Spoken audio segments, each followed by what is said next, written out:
उपलू अपनी देर रात की हटुलेनी के लिए मशहूर है, लेकिन साधनीय में केवल लवे ही नहीं है जो कूकते हैं। ग्रह के चारों ओर के पारिस्थितिकी तंत्रों में रात के पक्षियों की एक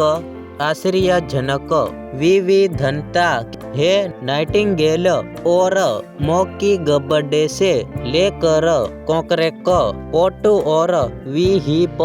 और विल्स तक जिनकी आवाज किसी भी उल्लू की हूट जितनी भी भयावह